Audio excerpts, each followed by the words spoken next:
Hello കൂട്ടുകാരെ, എല്ലാവർക്കും സുഖമാണല്ലോ. എല്ലാവർക്കും സുഖമെന്ന് വിശ്വസിക്കുന്നു. ഇന്ന് ഞാൻ വന്നിരിക്കുന്നത് ചൗരി വെച്ചിട്ട് ഈസി ആയിട്ട് ഹെൽത്തി ആയിട്ട് ഒരു ബ്രേക്ക്ഫാസ്റ്റ് സ്നാക്ക് എങ്ങനെ വേണമെങ്കിലും കഴിക്കാൻ കേട്ടോ. മക്കൾക്ക് ഒരുപാട് ഇഷ്ടപ്പെടും. അങ്ങനെ ഒരു റെസിപ്പി ആയിട്ടാണ് വന്നേക്കുന്നത്. അതിനു മുമ്പായി എൻ്റെ കൂട്ടുകാർ ആദ്യമായിട്ടാണ് എൻ്റെ വീഡിയോ ചാനൽ കാണുന്നത്, പ്ലീസ് എല്ലാവരും എൻ്റെ ചാനൽ സബ്സ്ക്രൈബ് ചെയ്യണം കേട്ടോ. സബ്സ്ക്രൈബ് ചെയ്യണം. അതുപോലെ തന്നെ ബെല്ലൈക്കൻ പ്രസ് ചെയ്തിട്ട് ഓളെന്ന് കൊടുത്താൽ ഞാൻ ഡെയിലി ഇടുന്ന വീഡിയോ നോട്ടിഫിക്കേഷൻ കിട്ടത്തുള്ളൂ. അപ്പോൾ നമുക്ക് ഇതെങ്ങനെ ഉണ്ടാക്കുന്നത്, ഇതിന് വേണ്ടുന്ന സാധനങ്ങൾ എന്തൊക്കെയാണെന്ന് നോക്കാം. അതിനുവേണ്ടി ഞാനൊരു പാൻ അടപ്പ വെച്ച് ഇതിലേക്ക് ഒരു 1/4 കപ്പ് ചവ്വരി. ഈ ചവ്വരി ഒരു മീഡിയം ഫ്ലെയിമിൽ ഇത് നന്നായിട്ട് ഫ്രൈ ചെയ്യണം. അപ്പോൾ ഞാൻ നന്നായിട്ടൊന്ന് ഫ്രൈ ചെയ്തിട്ട്, അപ്പോൾ നന്നായിട്ട് ഫ്രൈ ആയിട്ട് നമുക്ക് സ്റ്റൗ ഓഫ് ചെയ്യാം. ഇനി ഇത് മിക്സിയുടെ ജാറിലിട്ട് നന്നായിട്ട് പൊടിച്ചുകൊണ്ട് വരാം.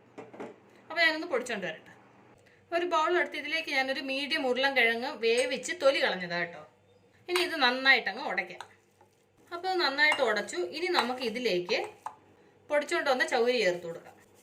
ഇത് നല്ല നൈസായിട്ട് പൊടിക്കണം കേട്ടോ. എന്നിട്ട് ഇതിലേക്ക് ചെറിയൊരു കഷ്ണം ഇഞ്ചി ചെറുതായിട്ട് അരിഞ്ഞത്, എരിവിന് 2 പച്ചമുളക് ചെറുതായിട്ട് അരിഞ്ഞത്, അതിൻ്റെ കൂട്ടത്തിൽ ഇച്ചിരി കറിവേപ്പില ചെറുതായിട്ട് അരിഞ്ഞത്, എന്നിട്ട് ആവശ്യത്തിന് ഉപ്പ്. ഇത് ഇത്രയും കൂടെ ആദ്യം നന്നായിട്ടൊന്ന് മിക്സ് ചെയ്യണം. എന്നിട്ട് ഇതിലേക്ക് കുറേശ്ശെ വെള്ളം ഒഴിച്ച് മിക്സ് ചെയ്യണം. ആദ്യം ഒരു 1/2 കപ്പ് വെള്ളം ഒഴിക്കാം.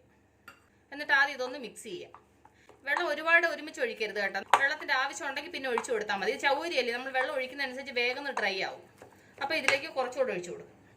കുറേശ്ശെ ഒഴിച്ചിട്ട് മിക്സ് ചെയ്താൽ മതി. ഞാനിത് മിക്സ് ചെയ്തിട്ട് ഏതളവിൽ ഇത് മിക്സ് ചെയ്യണമെന്നുള്ളത് നിങ്ങളെ ഞാൻ കാണിക്കാം. അപ്പോൾ ഇത് ഞാൻ നന്നായിട്ട് മിക്സ് ചെയ്ത് ഞാൻ 1 കപ്പോളം വെള്ളം ചേർത്ത് കേട്ടോ. ഇത് ചവ്വരി ആയതുകൊണ്ട് നമ്മൾ വെള്ളം ചേർക്കുന്നതിനനുസരിച്ചിട്ട് വേഗം വെള്ളം പിടിക്കും. അതുപോലെ തന്നെ നിങ്ങൾ മിക്സ് ചെയ്യുന്ന സമയത്ത് ഉരുളൻകിഴങ്ങ് നന്നായിട്ട് ഉടച്ച് ചേർക്കണം. അതിങ്ങനെ കട്ടയായിട്ട് കിടക്കാൻ പാടില്ല കേട്ടോ. നന്നായിട്ട് ഉടച്ച് വേണം ഇതിനകത്ത് ചേർക്കാൻ. അപ്പോൾ ഇതുപോലെ മിക്സ് ചെയ്തു. ഈ ഒരു പരുവത്തിൽ വേണം മിക്സ് ചെയ്യാൻ. നമ്മൾ ഈ തവിയിൽ ഇങ്ങനെ മാവ് എടുക്കുന്ന സമയത്ത് ഇതുപോലെ വീഴണം. ഈ ഒരു പരുവത്തിൽ കേട്ടോ. ഒരുപാട് വെള്ളം പോലെ ആവരുത്, ഒരുപാട് കട്ടിക്കും ആവണ്ട. ഈ ഒരു പരുവത്തിൽ വേണം ആവാൻ. അപ്പോൾ ഇത് റെഡി ഉണ്ട്. ഇനി നമുക്കിത് ചൂടാൻ വേണ്ടിയിട്ട് ഞാൻ സ്റ്റൗ കത്തിച്ച് പാൻ അടപ്പ് വെക്കട്ടെ. ഇത് ഉണ്ടാക്കുന്നത് വന്നിട്ട് നമ്മൾ ഉണ്ണിയപ്പം ഉണ്ടാക്കുന്ന ഉണ്ണിയപ്പക്കാരി ഉണ്ടല്ലോ, അതിനകത്താണ് ഉണ്ടാക്കുന്നത്. അപ്പോൾ ഞാൻ അത് അടപ്പിലോട്ട് വെക്കട്ടെ. അപ്പം പാൻ അടപ്പ് വെച്ച് പാൻ നന്നായി ചൂടാ. ഇതിലേക്ക് കുറേശ്ശെ എണ്ണ ഒഴിച്ചു കൊടുക്കാം. എന്നിട്ട് ഈ എണ്ണ നന്നായിട്ടൊന്ന് തൂത്ത് കൊടുക്കാം. എന്നിട്ട് ഇതിലേക്ക് നമ്മൾ അന്നേരം റെഡി ചെയ്ത മാവുണ്ടല്ലോ, അത് ഇതിലേക്ക് ഓരോന്നിലും ഇതുപോലെ വെച്ച് കൊടുക്കാം. അപ്പോൾ ഞാൻ ഇതിലെല്ലാത്തിലും ഇതുപോലെ ഒന്ന് വെച്ച് കൊടുക്കട്ടെ. അപ്പോൾ ഇതിലെല്ലാത്തിലും ഇതുപോലെ മാവ് വെച്ച് കൊടുത്തു. ഇനി ഇതിൻ്റെ മുകളിലേക്ക് ഒരല്പം എണ്ണ ഒഴിച്ചു കൊടുക്കാം. ഇനി ഇതിൻ്റെ ഒരു സൈഡ് ഒന്ന് ഫ്രൈ ആവട്ടെ. അപ്പോൾ ഇതിൻ്റെ ഒരു സൈഡ് ഒന്ന് ഫ്രൈ ആയെന്ന് നോക്കാം. അപ്പോൾ ഇത് ഫ്രൈ ആയിട്ടുണ്ട്. അപ്പോൾ ഇതെല്ലാം ഞാൻ ഇതുപോലെ ഒന്ന് തിരിച്ചിട്ട് കൊടുക്കട്ടെ.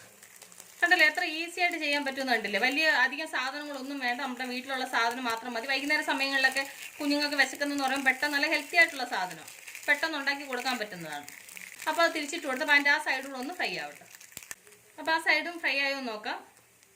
കണ്ടില്ല, അപ്പോൾ ആ സൈഡും ഫ്രൈ ആയിട്ടുണ്ട്. അപ്പോൾ ഞാനൊന്ന് സർവിങ് പ്ലേറ്റിലോട്ട് മാറ്റിയിട്ട് അപ്പോൾ എൻ്റെ കൂട്ടുകാർക്ക് ഞാനിന്ന് ഉണ്ടാക്കിയ ഈ സ്നാക്ക് റെസിപ്പി, ബ്രേക്ക്ഫാസ്റ്റ് റെസിപ്പി ഇഷ്ടപ്പെട്ട് കാണുമെന്ന് വിശ്വസിക്കുന്നു.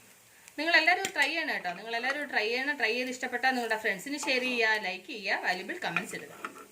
അപ്പോൾ നാളെ നമ്മൾ പുതിയൊരു വീഡിയോയുമായിട്ട് പുതിയ റെസിപ്പിയുമായിട്ട് നാളെ നമ്മൾ വീണ്ടും കാണും വരെ ബൈ.